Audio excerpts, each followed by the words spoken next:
know if it is it on? Is your mic on? I think it's on. Is it on? Sounds like it is. All right, Mr. Rodriguez, if you're ready to resume. Thank you, Your Honor. Afternoon, Dr. Baumgartner. I'll try to wrap this up quickly.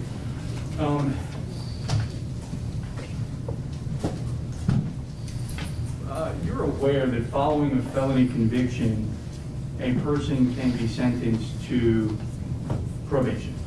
Is that correct? I believe so. And are you aware that following a felony conviction, a person may also be sentenced to a term of incarceration? Is that correct? Yes, sir. And are you also aware that more often than not, individuals that spend a period of time actively incarcerated also spend a period of time following that incarceration on what's referred to as post-release supervision? Yes, I am familiar with that. And are these buckets of people, individuals on probation and post-release supervision, are they the individuals that you were referring to as the class of persons affected by these policies? Yes. And so collectively, could we refer to them as individuals on community supervision? If you'd like to use that term, I won't object to it. I mean, I don't, it's your term and that's fine. Okay. So that refers to both the post-release supervision class and the probation class. Correct. Felons. Exactly. Individuals convicted of felonies that are serving probation sentences, and then individuals convicted of felonies that are on post-release supervision following an active term of incarceration. That group of individuals is what I'll refer to as people on community supervision. Okay. So would it be true then that all persons on community supervision had been convicted of felonies? Well, let me ask you a question to make sure that I understand your question. Are there other people who are under community supervision for misdemeanors or other crimes that are not in the class that you're describing? So the classes I'm describing are only people that are serving sentences of probation following a felony conviction, and people that are serving or finishing or on post-release supervision after being incarcerated, also following a felony conviction. So my question is, in that scenario, with those two subgroups making up what I'm referring to as community supervision, it is true, isn't it, that all of those persons were convicted of felonies? Judge, I apologize. Can I ask a question of the court? Yeah. I'm confused because when counsel is using community supervision, he's confusing me because, as I know it to be, when a person is serving an active sentence, when they come out from completing that active sentence, they come out on post-release supervision.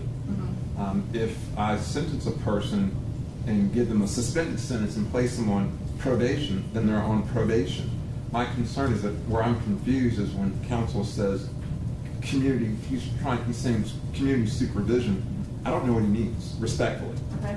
I can address that, Your Honor. I appreciate the question, because I was trying to make it easier for people rather than making it more confusing.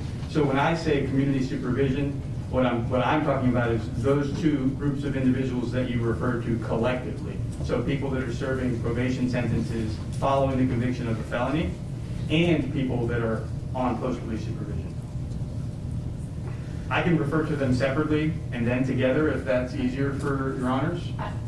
I don't know that that serves a purpose in referring to them separately, because I believe that, at least with regard to Dr. Baumgartner's report, he referred to them collectively, that it's all the same group of people. They're Correct. people being supervised by DPS. Correct. And that's all I'm trying to give back to him, is that to make sure we're talking about the same group of people. Individuals that are on probation following a felony conviction, that are presently on probation following a felony conviction, and individuals that are presently on post-release supervision after coming out of prison. That's the universe of people that I'm referring to, that I thought Dr. Baumgartner is referring to, and I'm trying to confirm that we're talking about apples and apples. Is that question clear to you, Doctor? Yes, it is. Okay, can you answer that question? Then I think we're talking about the same group. I had referred to them with different language, and so if you want to apply this language, that's fine. So the individuals that you were referring to, they have all been convicted of felonies, is that correct? That's my understanding. And we talked earlier about the North Carolina Constitution containing a provision that disenfranchises people convicted of felonies, is that right? I haven't spoken about that, but I think you mentioned it. Right, and you mentioned that you were not aware of such provision in the North Carolina Constitution, is that correct? Mm-hmm. Yes. Thank you. So the population of individuals about which we've been speaking are all comprised of felons. And felons in North Carolina lose their right to vote via the Constitution, is that right? Objection, that's just calling for a legal conclusion. And it's just what the legal source of the disenfranchisement doesn't Would contribute. it simplify matters if we take judicial notice that the Constitution provides for disenfranchisement of persons convicted of felonies? Very much so, Your Honor. Well, let's do that then. You comfortable with that, Judge? Yes, ma'am. All right, we will take judicial notice that the North Carolina Constitution provides for the disenfranchisement of all persons convicted of felonies. Thank you, Your Honor. Mhm. Dr. Baumgartner, I think we discussed this earlier, and if we did not, then we'll discuss it now. But are you aware that there is a North Carolina statute that provides for how persons who have lost their right to vote, or citizenship rights more broadly, including the right to vote, how those individuals can have those rights restored? I understand that there is such a law, but I haven't studied that law. And let me also thank the court for clarifying the previous matter, because it's outside of my expertise.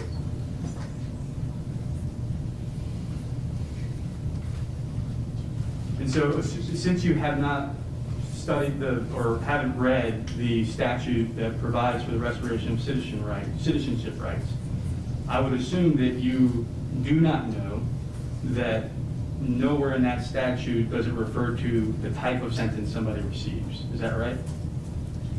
Objection. It's ambiguous, and it's also just a legal conclusion. The witness has testified that he hasn't read these statutes. He's not a lawyer. He's offered no legal opinions. Can I be heard on this? Because this is an important issue that I would like to be heard on prior to the court's ruling on this motion. Go ahead. 100% understand that Dr. Baumgartner is not an attorney, and I'm not asking him for legal conclusions.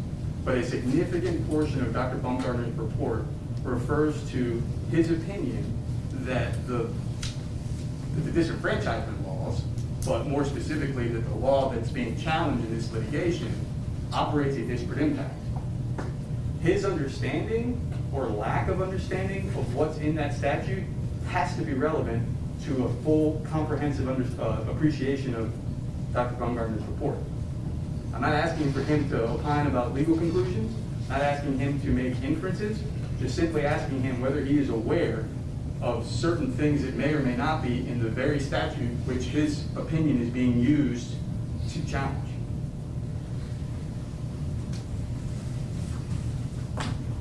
Do you want to be heard, Harvey? Yeah, I think Dr. Baumgartner has testified to his basic understanding that people on probation or post-release supervision following a felony conviction cannot vote under the law in North Carolina, and that he hasn't read the constitutional provisions or the statutes that provide for that. But he's testified that that's his understanding, and all of his analysis is just data, statistical analysis of who those people are and where they live, what are their racial demographics. It goes one step further and makes the assertion that the law that's being challenged operates a disparate impact.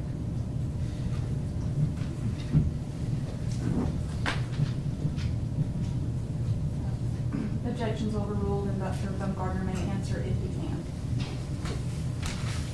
As best I recall your question, it said that something about an assumption that you were making. So I think I would agree that you're making that assumption. But if you'd like to ask the question in a way that I could understand better. Sure.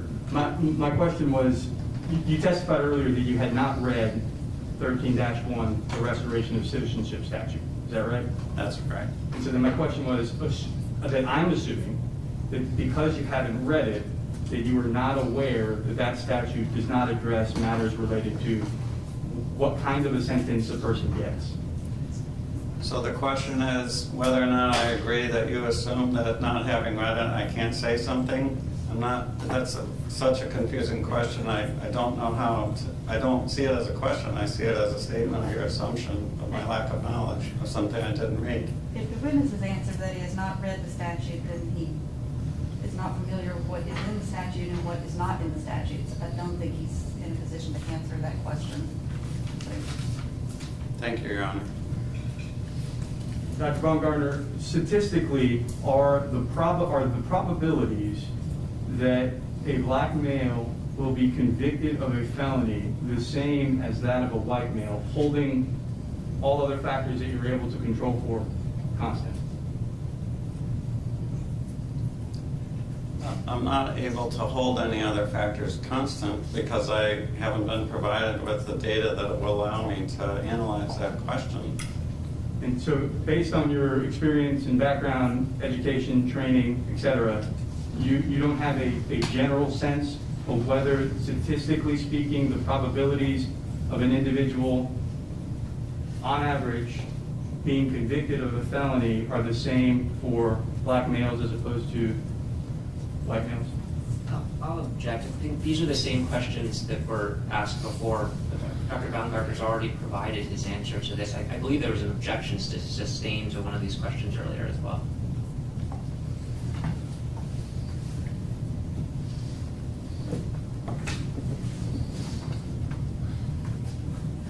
Counsel, we're going to step in the back for a moment to discuss. We will just be at ease. We will return shortly.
Mr. Rodriguez, the court is actually asking for clarification in terms of what you are asking. And we are not certain whether you are asking if among the general population and of all persons, is a black person more likely to be convicted of a felony than a white person? Or are you referring to a group of white people charged with a certain offense and comparing people charged that are white versus people charged that are black? And as a black person, are you more likely to have a conviction? Does that fairly summarize our, so that's where we are confused as to what you're asking. Can you clarify for us?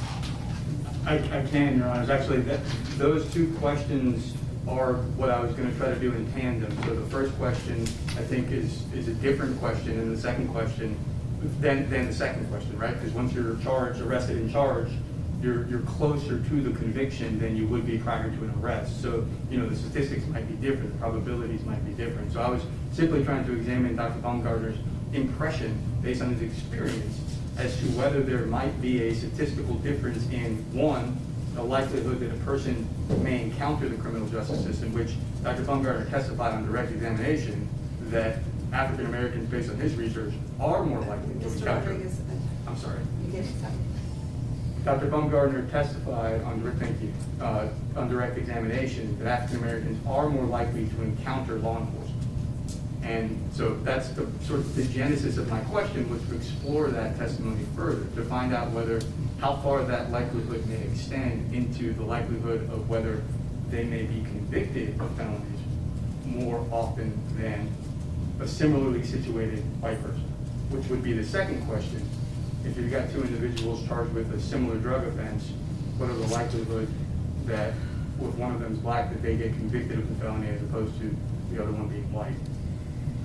So it was kind of it was the opening to a series of, possibly a series of questions, depending on what Dr. Baumgartner's answers are.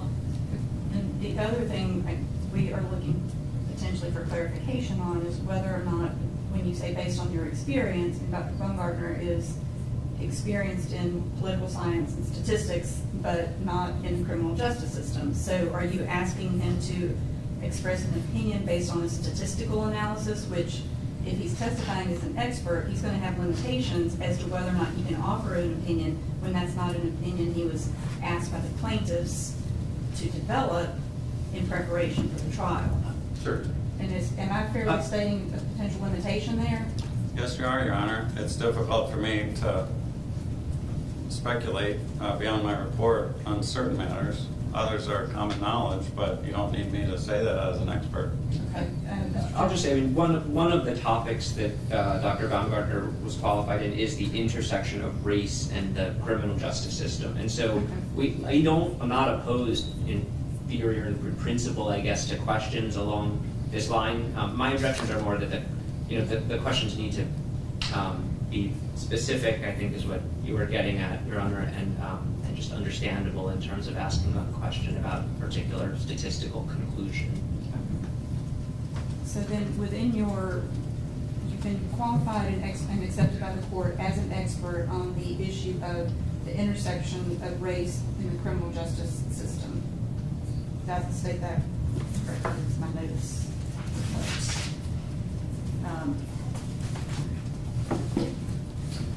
So in that qualification, in that realm, you could respond to Mr. Rodriguez's questions, but understanding that there needs to be a clarification between which population are you referring to for a comparison, because when there's a more likely than not, you have to have those two groups or multiple groups that are being compared clearly defined for him to be able to respond, and for us to understand what you're asking, Sure. what he's answering. So maybe shorten the question. Yes. And I appreciate the court's latitude in working with me on trying to narrow these. And I will do my best to. I'm aiming for some yes or no answers, and that might help streamline the process. Dr. Baumgartner, earlier on your direct testimony this morning, did you testify to some extent, and I'm not going to be able to quote it verbatim, that that based on your broader research, not research or studies conducted solely for this litigation, but based on your broader research and other research that you've conducted, that it is your understanding that African American males are more likely to encounter law enforcement than white males? Did you testify to something of that effect? I believe that on my testimony this morning, I mentioned findings from my book that black people are more likely to be pulled over while driving cars in North Carolina, and that once pulled over, they're more likely to be searched. I don't think in my testimony, but you could correct me if I'm wrong, that I referred by gender. You did not. You did not. I may have inserted that. Now that you mentioned it, that sounds more accurate. So in light of that earlier testimony, which you just recounted, do you have a sense of whether individuals that are searched following the traffic stop are more likely to be charged with certain crimes based on their race?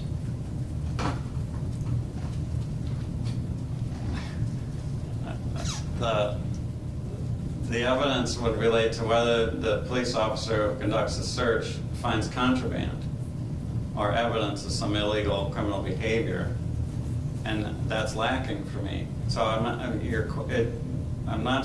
so it's difficult for me to answer your question, but I would love to answer it to your satisfaction, but it's still not a clear question to me. Okay, and maybe, have you looked at the potential disparities that may exist if contraband were found at a traffic stop based on race? I have looked at the outcomes of traffic stops where contraband is found separately by race, yes. And what have those findings indicated to you? Black people, when they're searched following a routine traffic stop, are less likely to have contraband than white people. And most people who are found with contraband are not arrested. But black people are more likely to be arrested following a traffic stop than white people. And that was going to be my very next one. I'm sorry, I interrupted you. Well, black people then are twice as likely to be pulled over, twice as likely to be searched, less likely to be found with contraband, but more likely to be arrested. And isn't it true that an arrest is maybe the first step toward an individual being convicted of a crime? Well, in the context of a traffic stop, being pulled over is the first step. And being arrested would be another step toward somebody being convicted? Being searched is a definite bad step in the wrong direction from the perspective of the driver. Being found with contraband is another bad step, and being arrested is another step along the way. There's many steps along the way, from behavior to being observed by the police to being finally convicted. There's many, many steps along that path.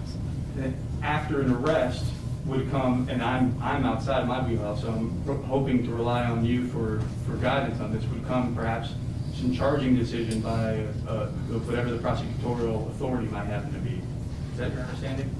Yes, after an arrest, there would be an arraignment or a charge by the district attorney. That's my understanding. There's plenty of more qualified people than me on that issue in this room. And have you done any analysis in your not with regard to this case, but in your general background? Have you done any analysis about the whether there's any potential disparate impact or result in those charging decisions by race? When you say result, do you mean differences in charging decisions for black and white individuals who are facing the same arrest charges? Correct. Yes, the black individual is more likely to face the higher charges, and the white individual is more likely to face lower charges following an arrest for the same charge. And when you say higher charges, could that include sort of classes within misdemeanors? So higher class misdemeanor versus lower class misdemeanor? More severe, yes, that would include, if it's a misdemeanor, worse charges from the perspective of the defendant, and if it were a felony, higher charges. And so it Charges also that convey, that carry, charges that carry with them higher punishments. And would the higher distinction that you referred to perhaps include the difference between a felony and a misdemeanor? In some cases, it could make that, cross that line between felonies and misdemeanors. So in light of the findings or your general knowledge of these topics that we've just been discussing the last 7 or 8 questions, in light of that testimony, in light of the findings and your research that you've had before, do you have an opinion about whether an African-American male who is, say, pulled over by the police officers as compared to another white male that's pulled over by the police officers, do you have a general sense of whether the African-American male is more likely to ultimately be convicted of a felony than the white male? I do have a sense of that, but let me take one step back if you permit. The African-American male has a much greater likelihood of having multiple interactions such as this. So over his lifetime, he's more likely to have multiple interactions with the police, each of which has some probability of leading to an arrest or a conviction eventually. But given your scenario, it's a white man is pulled over, a black man is pulled over, they're both arrested, and then what will be the charging decision by the district attorney? Just on that simple comparison, it is statistically more likely that the black individual will face a higher charge than the white individual, given arrest for the same charge. And I appreciate your backing up there, because that brought up an interesting point that I'd like to explore further. So if you were to, say, take that scenario that I just described and apply it over a period of time, did I understand your testimony to mean that because black individuals are more likely to have numerous encounters, repeat encounters with law enforcement, that would impact your overall assessment of the likelihood that one might eventually become convicted of a felony? If I understand this correctly, and let me give this example, that there's 2 sides of town. There's a side of town where the police refer to it as the high crime area, and there's a greater percentage of people of color who live in that district, and the police are more commonly patrolling in that area. And then there's a side of town which the police call the low crime area, and there's 2 19-year-old boys or young men who live in those 2 different neighborhoods, and they both have in their backpacks some marijuana. The black young man is more likely to be convicted of a crime following the behavior that would be identical to his counterpart on the other side of town, or in my hypothetical example. And that would relate to, the black individual is more likely to encounter the police, and then he's also more likely to face more difficult circumstances in his proceedings through the court system. And so those various forces that you just described, would you consider those to be matters related to criminal justice at large, over-policing, things of that nature? Things of that nature, including social Charging decisions. differences, housing segregation, differences in where people live, differences in income, differences in educational opportunities, employment opportunities, the history of racial distinctions in our country going back hundreds of years. If that's what you mean by such things, then I would certainly say yes. And that is what I meant by that. I did not mean to trivialize those matters at all. I just didn't want to make my questions longer than they needed to be, and I was trying to focus a bit more on criminal justice issues. So if what we're talking about, you know, the probabilities in certain types of scenarios that 2 19-year-old men, 1 white, 1 black, different scenarios, but the likelihood or the probability that the black individual becomes convicted of a felony may be higher because of these various societal factors. If and when either of those individuals becomes convicted of a felony, is it your understanding that their citizenship rights are revoked? Well, I think we've taken judicial. Oh, I'm sorry. I meant to skip ahead of that. Sorry. So assuming that these individuals are convicted of a felony and they're both sentenced to probation. In lieu of incarceration, they're sentenced to probation, or maybe some combination of the sort. Is it your understanding that by operation of that conviction, they are now in this bucket of people that I've been referring to as community supervision? If I understand your question, does someone who ends up on felony probation fall into the category of people who are either under post-release supervision or probation? That's right. Then to answer that question, my understanding would be yes. By definition, they're part of that group. And is your understanding that the reason that they're in that group is because of the felony conviction? One of the reasons why they're in that group relates to the fact that there was a conviction. The more important reason would be the social differences in their life situations.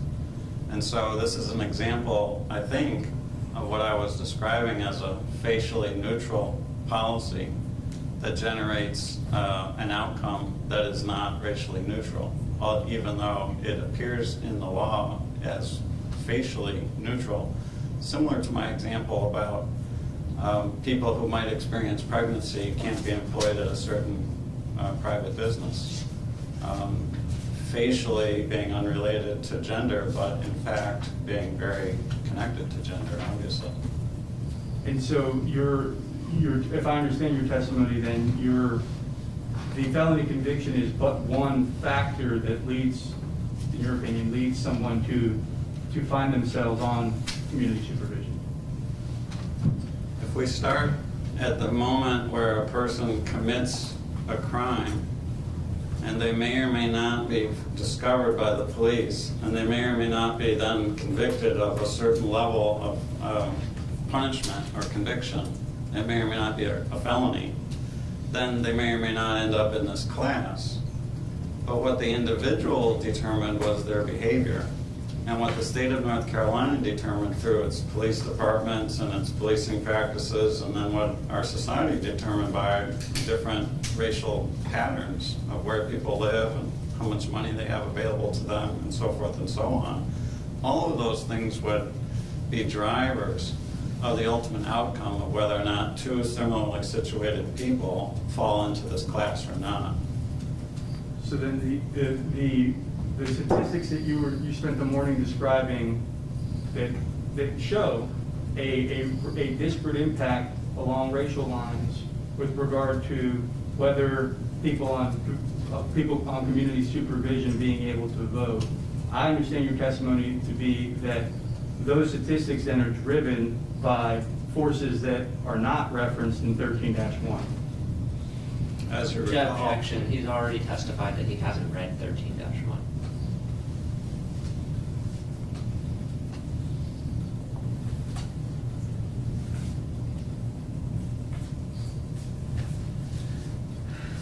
The objection sustained.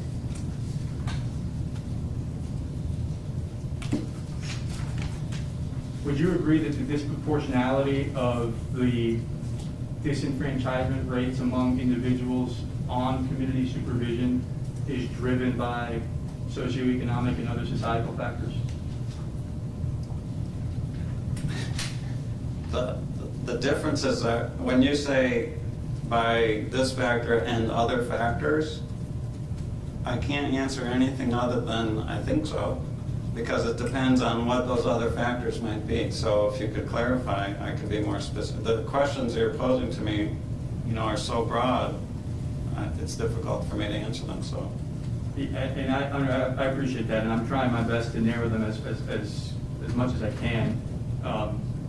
I'll try to rephrase the question.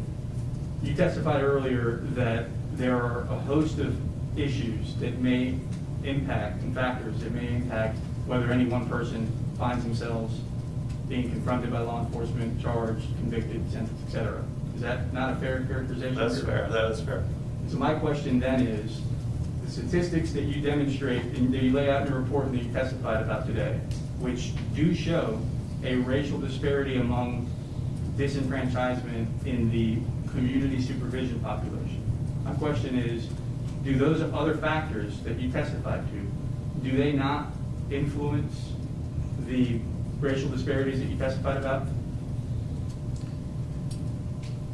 to be clear, you're asking me, do the social and other factors not influence the likelihood of appearing in this class? And so I would say no, they do not influence the presence or absence of a given person in this class of disenfranchised individuals. I apologize, but I'm gonna have to ask the question again, because I may have added an extra not, or maybe you did, I'm not sure. My question is whether the various factors that you testified to earlier that could impact somebody's becoming involved with the justice system, criminal justice system, whether those factors, do they influence the racial disparities that you recount in your report? I would expect that they would influence, along with other influences that drive the final outcome of that. And what I analyzed was the racial differences in the final outcome from whatever source they may have derived. And if the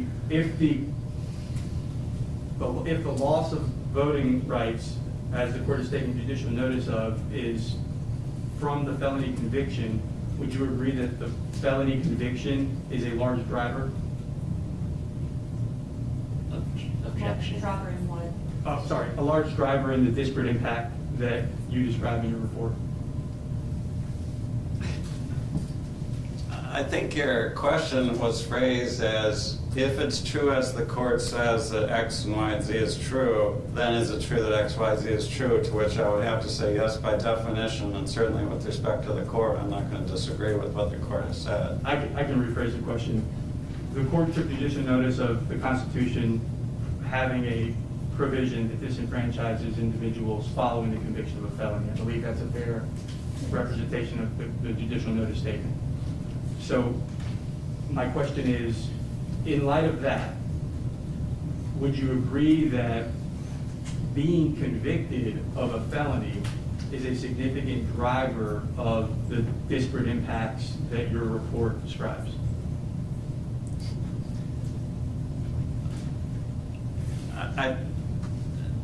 I don't understand how you can, if the question is, does being a felon on probation or post-release supervision affect your presence or absence in the class of people who are felons on probation or post-release supervision? The answer is, obviously, they do by definition. It's two ways of saying the exact same thing. So forgive me if I'm misunderstanding, but I think you're asking me to say, is blue, blue, and is green, green, and yes, they are.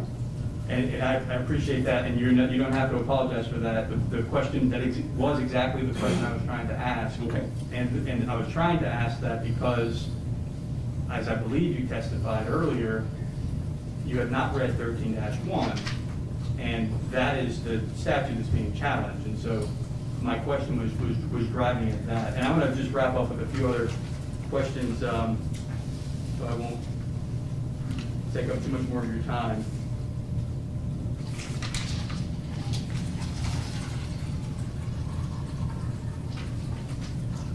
I don't remember if I asked you this earlier, but you haven't read the earlier versions of the restoration law, have you? No, I haven't. In your testimony from this morning regarding your report, you have, and it's on here on the demonstratives, you have these high, medium, and low categories. And as I understood it, and please correct me if I'm wrong, those are related to the statistical, the percentiles. So high being above 75th percentile, medium being the middle 50, and low being below the 25th percentile? That's correct.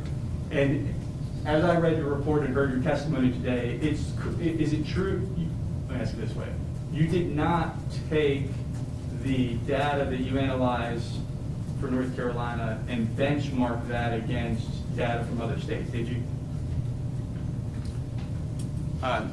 In my report, it's totally based only on the North Carolina information. So when you refer to things as high rates of incarceration, or when you refer to jurisdictions as having high rates or low rates or medium rates, that's an internal comparison, correct? It's not an external comparison. It's based on every single case in North Carolina and dividing them into low, medium, and high based on the observations within the state of North Carolina across all races. But high meaning higher on the percentile range, not high as compared to other states. But high means on the percentile range for all people disenfranchised in North Carolina.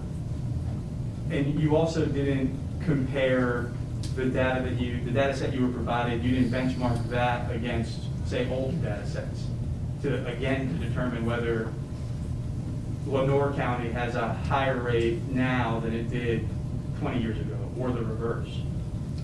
Well, I think you'll recall on page 3 of my report, there were 5 questions that I was asked to answer, and the questions on this score related to racial differences and disparities statewide and county by county. And I hadn't been asked to analyze any differences to other historical periods, so therefore I didn't look at that. Furthermore, I wasn't provided the data to look at that.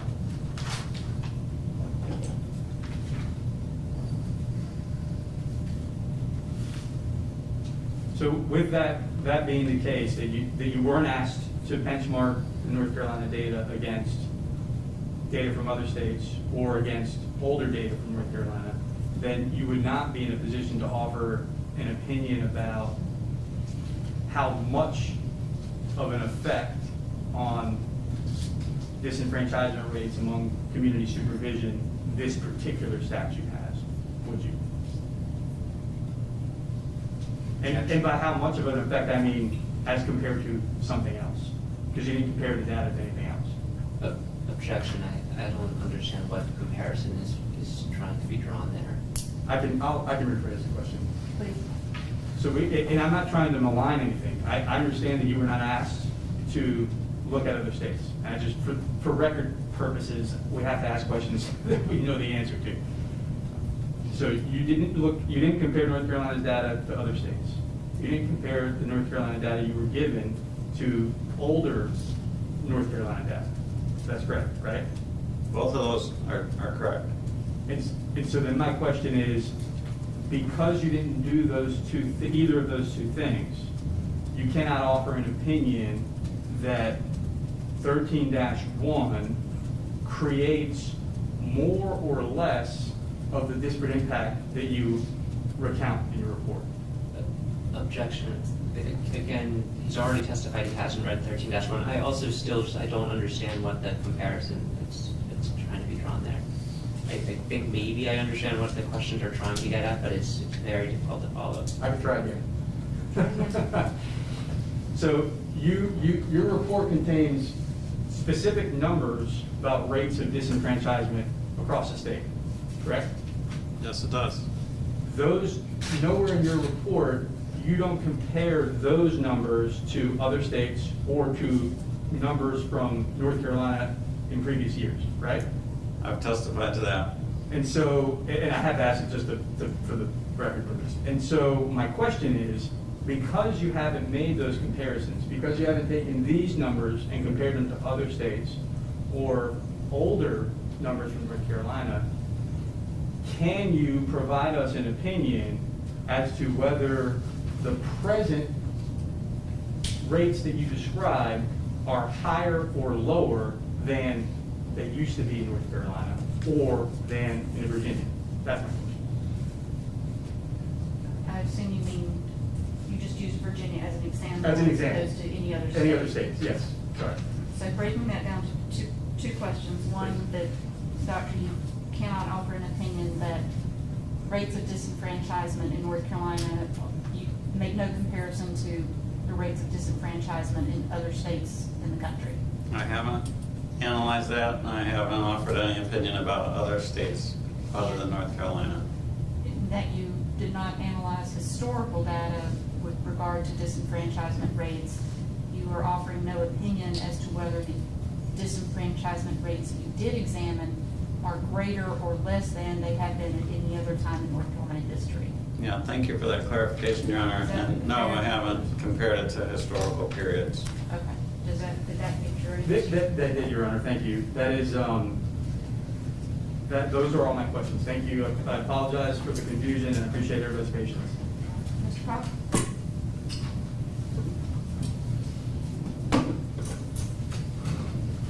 Good afternoon, Dr. Baumgartner. For the record, this is Paul Cox from the Attorney General's office. I represent the State Board of Elections defendants in this matter. I just have a couple questions, really. Referring back to the testimony you gave earlier about the number of people living in North Carolina under some sort of community supervision, as Mr. Rodriguez referred to it. Here I'm talking about probation, parole, and post-release supervision. Do you recall being asked a series of questions by Mr. Jones about the population of people who live in North Carolina on some sort of felony supervision based upon a conviction in another state? Yes, I think there was one question about whether I had analyzed those numbers or not. And correct me if I'm wrong, but your response was that you don't know the number of people living in North Carolina who are serving a supervision sentence based upon a felony conviction in another state. Well, let me be clear about that. I analyzed the data that were provided in response to the request for production, and my understanding about what came from the Department of Public Safety was that these were North Carolina cases. And so if that somehow included cases from other states, then I would have analyzed it without knowing from what state they came. But I don't believe that's the case.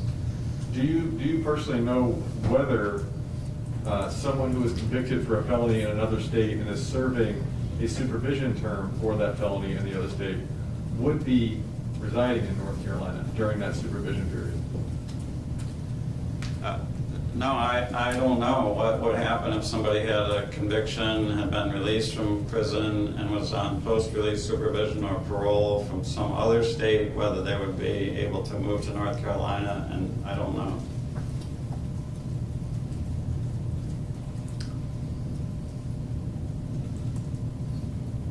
That's all the questions I have. Thank you.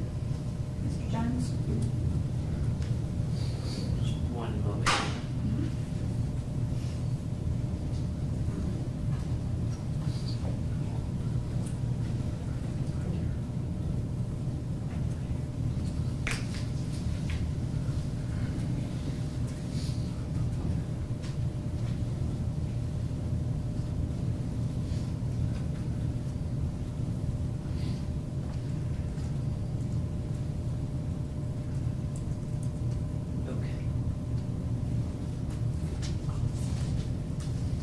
Good afternoon, Dr. Baumgartner.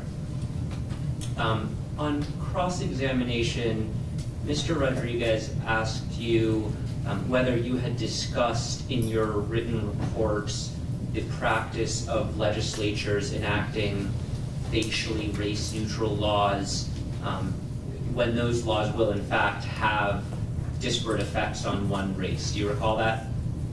Yes. And you were also asked whether you had discussed in your written reports how Dr. Callinan's logic and rationale regarding racial disparities would apply to historical examples like literacy tests or grandfather clauses in voting. Do you recall that? Yes, I do. Okay. Can you flip to Plaintiff's Exhibit 25? Okay. Can you flip to Plaintiff's Exhibit 25? And Your Honors, our technology is not present, so you have binders, if you could just, are you able to use those?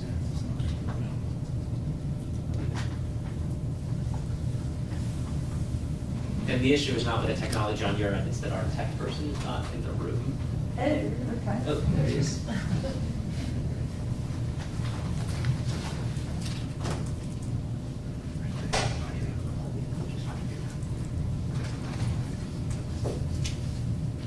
With the court's indulgence, it may take us 20 seconds to get our technology up and running, if that's okay. Plaintiff 25. You have it up? Well, it won't be up on the screen, but we have it available online. That's fine. I think.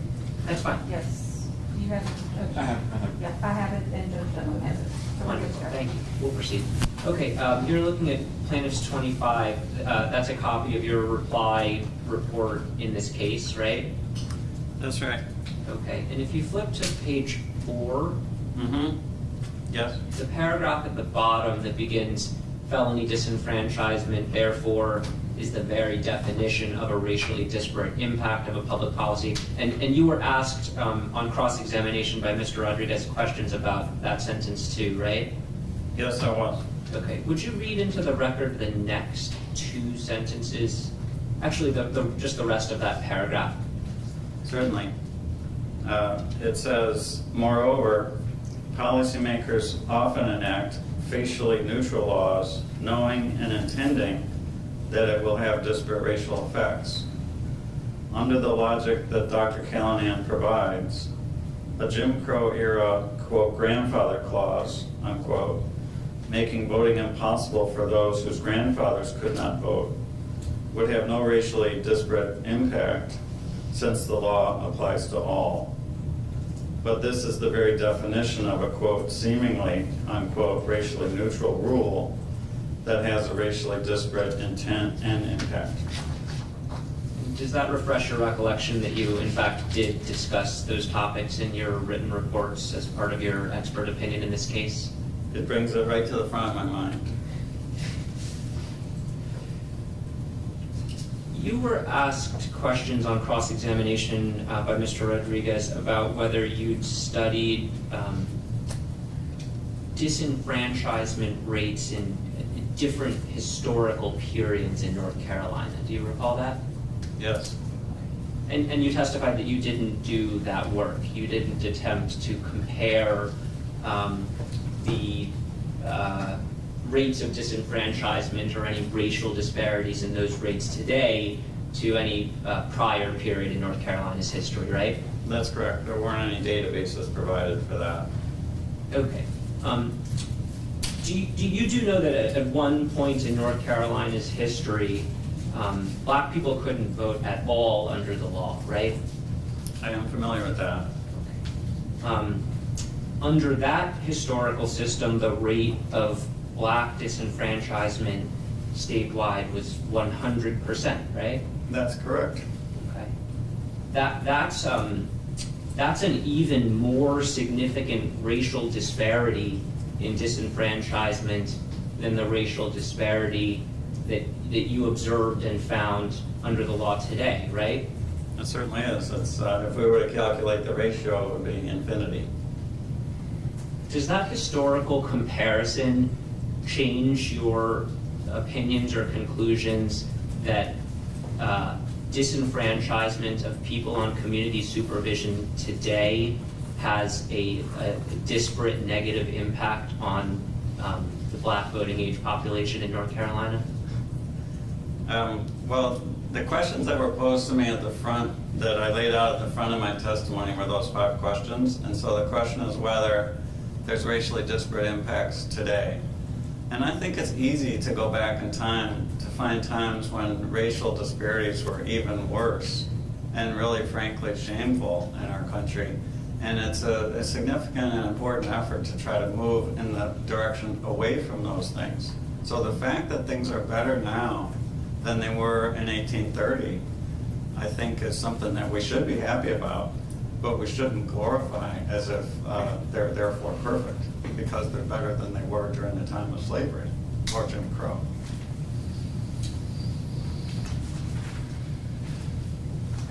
On cross-examination from the government defendants, you were asked many questions about how black people, and specifically black men in North Carolina, are overrepresented in various ways in both their interactions with North Carolina's criminal justice system and are ultimately overrepresented in the felon population in North Carolina. Do you recall all of those questions? Yes, sir. And you were asked questions indicating that it isn't the racial disparity in disenfranchisement that you studied and found in this case, isn't that attributable not to the disenfranchisement law, but instead just reflects that black people in North Carolina are more likely than whites to become convicted felons? Do you recall those questions? Yes, I do. What do you think of a suggestion that a disproportionate impact of disenfranchisement on black people isn't attributable to the disenfranchisement law, but instead just a reflection that there are more black people who become convicted felons. I would object, just for the record, to the mischaracterization of my suggestion in my questioning, but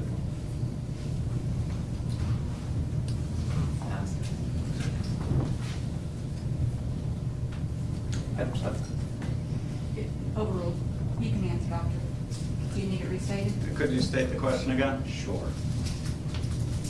What do you think of a suggestion that any racial disparity in disenfranchisement of blacks versus whites in North Carolina, it's not attributable to the disenfranchisement law, it's instead just a reflection of the fact that black people are more likely than white people to become convicted felons? Well, it's a very disturbing suggestion. And let me use the example of housing segregation. In a recent book, Richard Rothstein, in The Color of the Law, described patterns of housing segregation and the history of that in the United States. And he raised a very important question and then attempted to answer it in a book-length study that I think is really important in this context.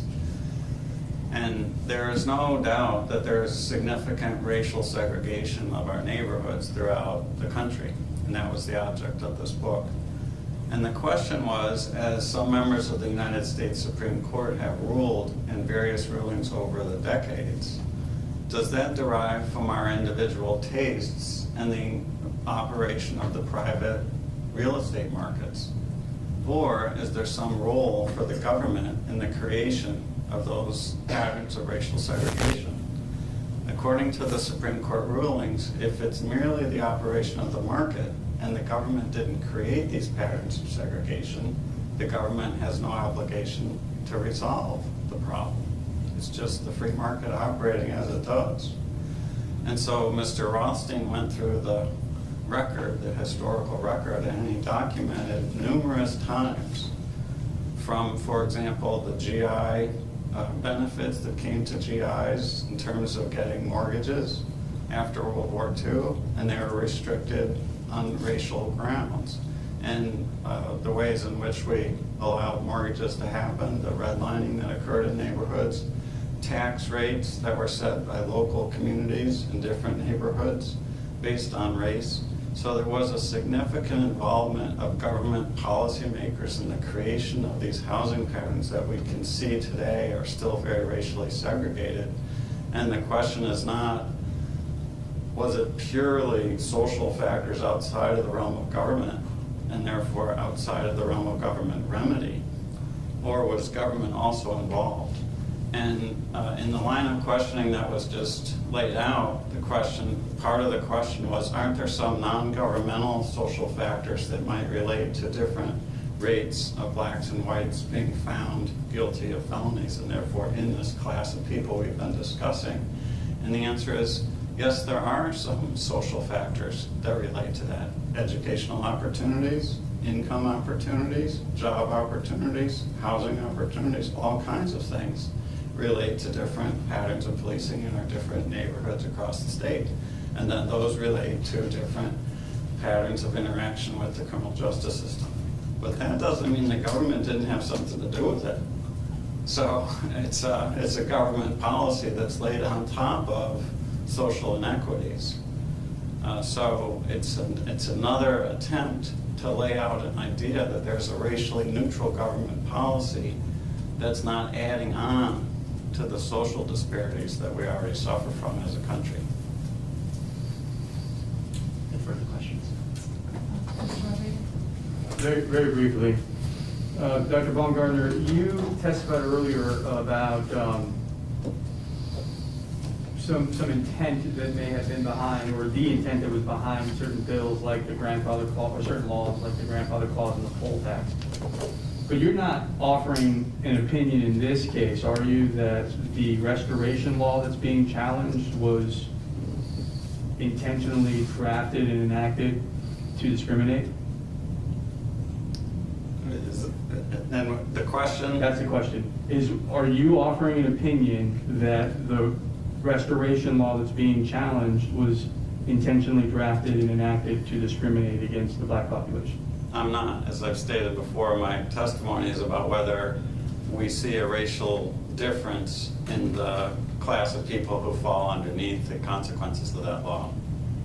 And you just testified on redirect about the broader, not just social factors that cause us to be the way we are and live the way we are, but also various governmental policies and procedures and things of that nature that contributed to it. Do you remember that testimony just a second ago? Yeah, I could add more examples if you'd like.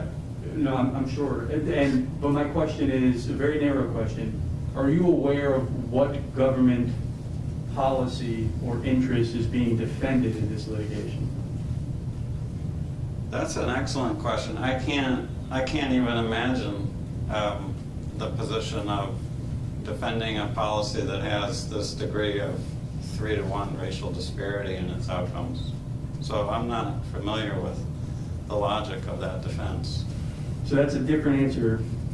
It's not an answer to the question I asked, so I'll ask it again. I'm sorry, maybe I misunderstood No, the that's fine. question. Are you aware of the government policy or the provision of law that is being defended in this case? I'll object. He's already testified that he has not read section 13-1. I think this is just the same question. It's not the same question, Your Honor. He just testified that there are many government interests that operate to cause the societal ills that we have, and that therefore I think he used the phrase, a disturbing suggestion that the government would say, well, there's other social factors going on, so we don't have to remedy it. I'm simply trying to get his understanding of whether he knows what law, what government policy is actually being defended in this litigation.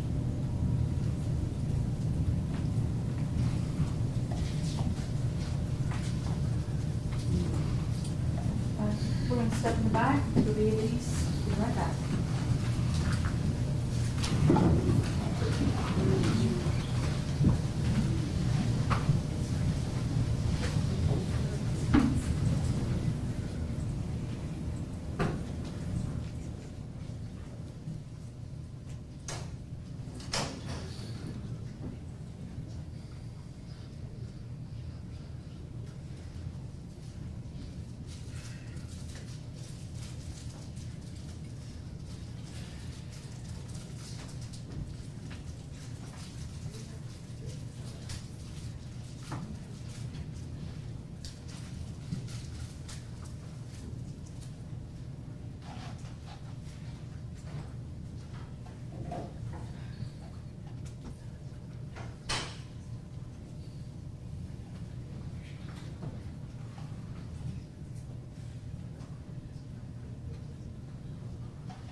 tell you what, because you're used to 12 to 2:30. And that has been. I meant from 1 to 2:30. Yes, that's. So it throws you off. It is. That And you has start been at 9 different. o'clock, so 9:30. And it's a double whammy. You're Yeah, right. You're but right. that's what makes the day so long. That's what it is. I didn't think about that. We Yeah. usually have 1 o'clock to 2:30. Mhm. That makes the afternoon. Dry. That, yeah, because you come back at 2:30, so it makes it go by faster. That's right. I like that 1 o'clock thing. Yeah, 1 o'clock, but yeah, 9:30, I love that. Mm-hmm, it works out. That's why it does so. I didn't even think That's why about it that. does so. But you're right.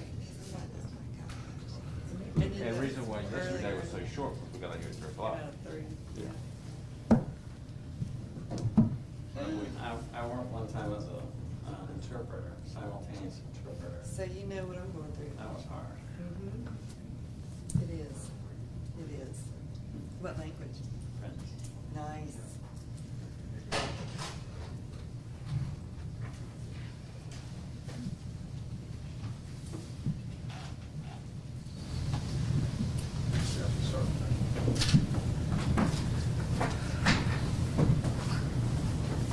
Mr. Rodriguez, for our clarification, are you asking Dr. Baumgartner to state whether he is aware of the government interests that were essentially the interrogatory responses and the government, both defendants set out, these are the interests, the governmental interests that we feel are legitimately put forth by the enforcement of 13.1. Is that what you're getting at? Or is it more of, in light of his testimony, that there are government interests that interact with societal interests? Could he acknowledge any government interest in the restoration statute? Is it that one? No. Yes, Your Honor. Okay.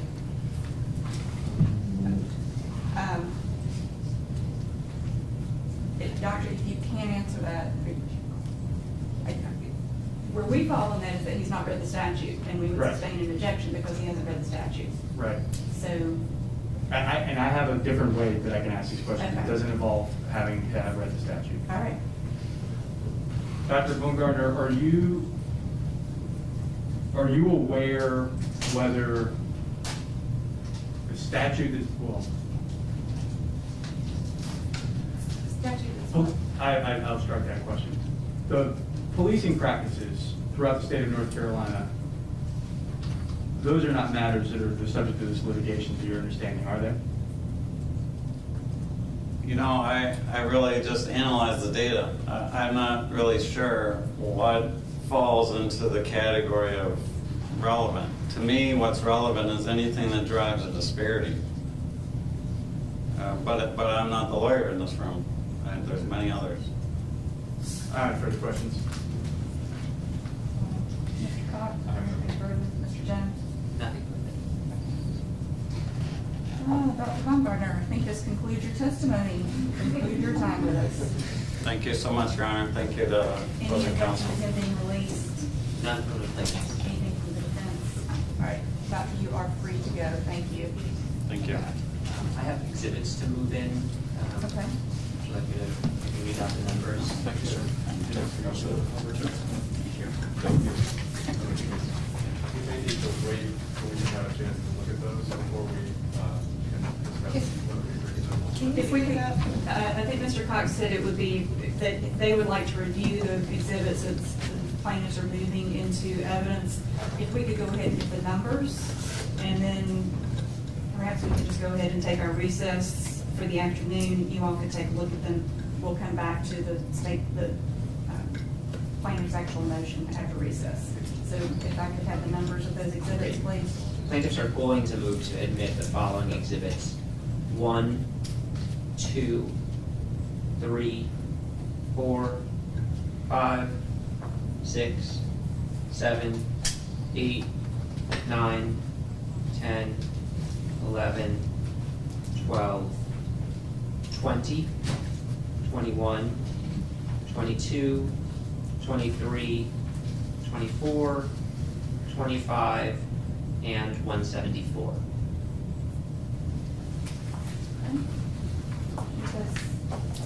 Sorry. So we'll go ahead and take our afternoon recess now. We'll recess until 3 o'clock. Superior Court stands at recess, 15 minutes.